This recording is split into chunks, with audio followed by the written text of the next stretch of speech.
We continue the conversation around the third quarter GDP. Here is real estate, and you'll notice here 8% in the first quarter of 2024, and it has trended downwards. I mean, year-on-year growth, we're at 3.5% for the third quarter of 2025. And so we have our next guest with us, Ayo Ibaru, who, of course, is the CEO of NorthCourt Real Estate. Ayo, it's good to see you, sir. Great to be here. Welcome. Please have a seat, sir. We're happy to have you. Let's get the discussion going. I like how you start with how it appears we are going down. I know, and I want you to get into that, right? I want you to get into that. So, you're the real estate guy, NorthCourt, you guys receive... I try. Yeah, you release so many great reports on this sector. So, first of all, before we get to the show, just what do you make of the 3.5% growth for real estate in the third quarter? I mean, first of all, we'd like to commend the National Bureau of Statistics. They've been consistently giving us these reports in a predictable fashion. Yeah. And what they measure, as far as real estate is concerned, is the services component.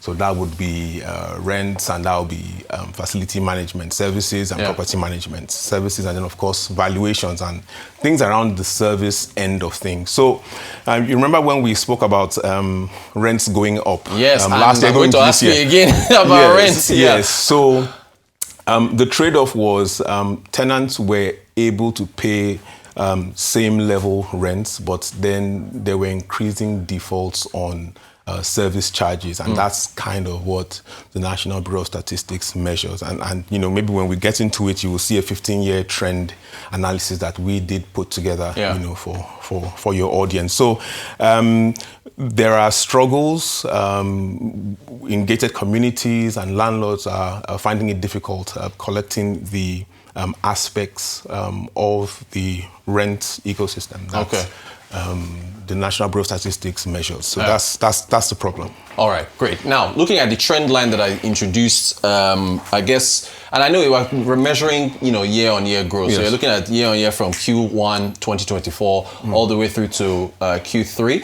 And okay, so we'll get the chart up at some point, but I did want to get your thoughts on that trend that we've seen. If we can get that chart up at any moment now, it's going to show up. Maybe if I snap my fingers, it'll show up. But at some point, that chart is going to show up. The chart I just had. So, what do you make of the movement? So this is one of the reasons why we look into long-term trends, because if you go far back 10 years or even 20 years, you will see that it's a consistent thing with how the market performs. Sometimes it goes up and sometimes it goes down, but I will agree with you that in general the trend is downward, and that's because the number of assets that you can... the trend is finally there. Okay, so keep going.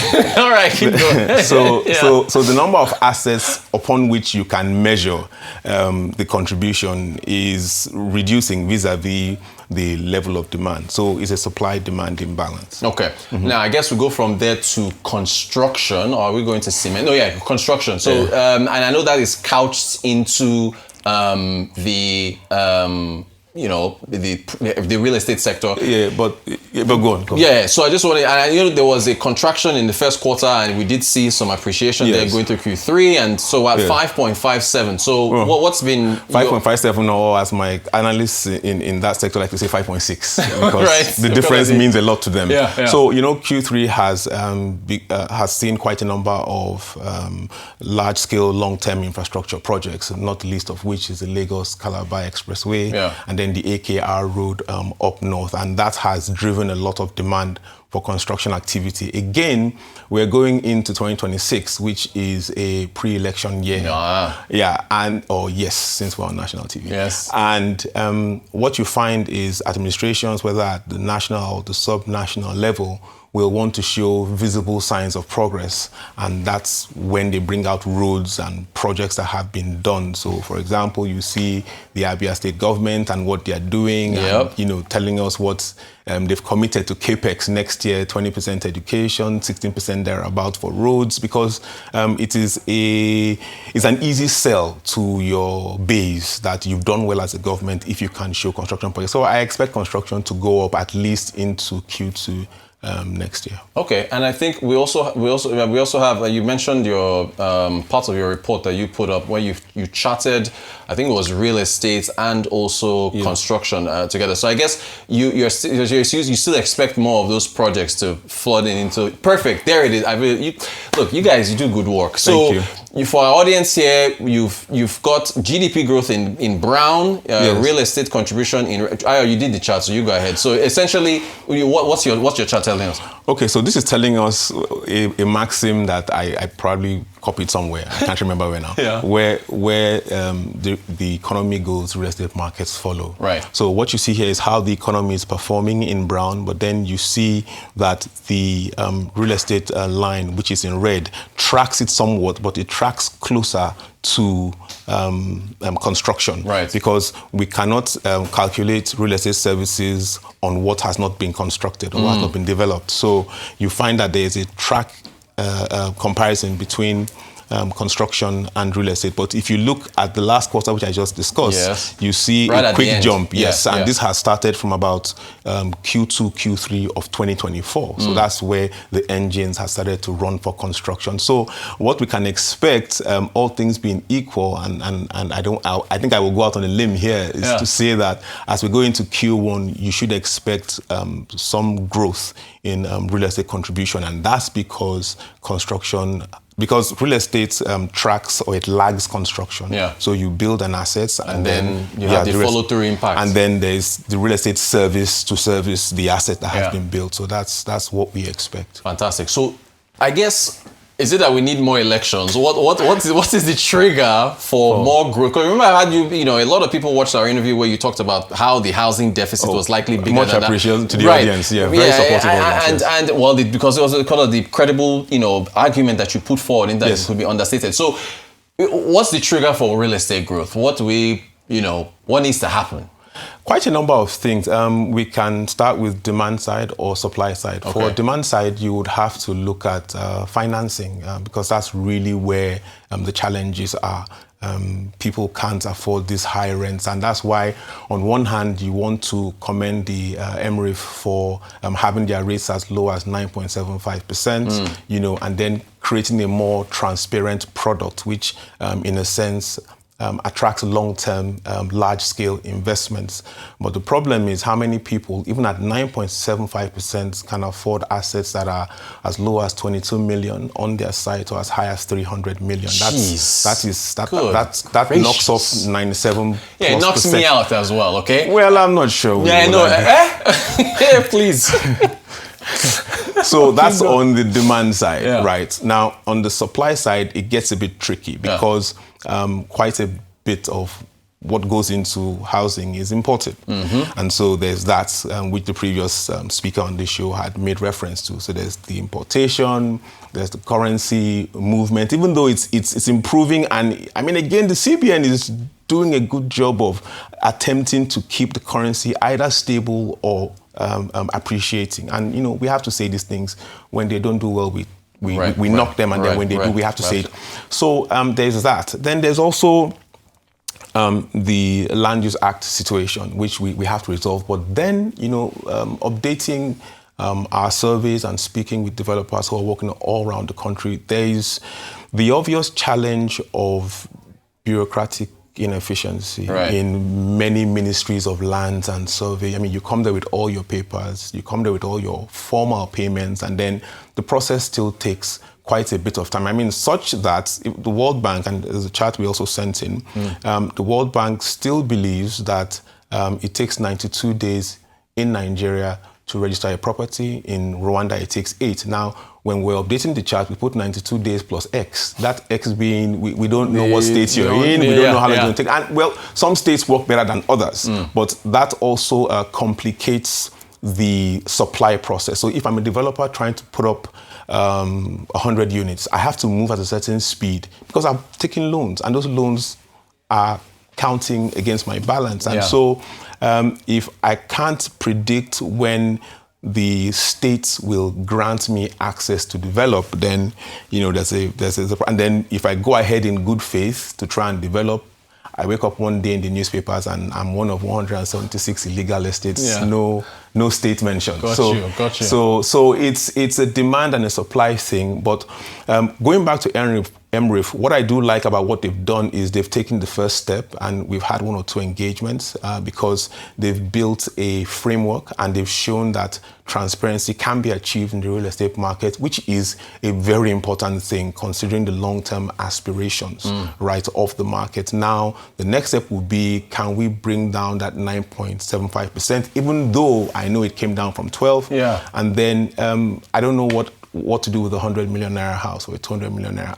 I don't know who's going to buy that here. So perfect. And you're of course referring to the Ministry, the Real Estate Investment, the EMRI, right? That's yes, Murphy's EMRI, yes. Perfect. So pros and cons. They listed, last month their real estate investment products on the NGX. Yes. Our very own Lillian covered she covered it. Did a good job. Yeah, and so what do we need more of those projects? Because I know they are listing it on the exchange, trying to get investors in there, get liquidity.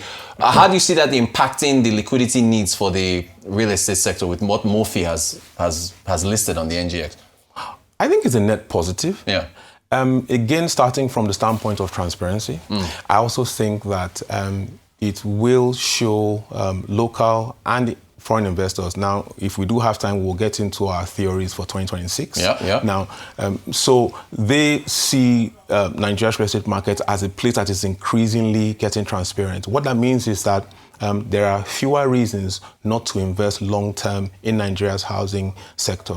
Now, when you couple that with the large-scale infrastructure projects that are ongoing, Nigeria starts to look like a serious place for a Vanguard or, a Bridgewater or someone who's related to that network. So it does give us good transparency points, and that's A+. But ultimately, it has to get to houses on the ground. Yeah. And once it gets into houses on the ground, you have all the aforementioned issues to deal with. You have the importation, you have purchasing power, and that's where we really have to do a lot of the work around the demand side. If we don't handle pricing and interest rates properly, we will still be building houses, but for those who already have, if you get what I mean. Of course, certainly. All right, you've mentioned this several times already, but rents, and I'm just focusing on Lagos where we are, but I know this is happening elsewhere. Yes.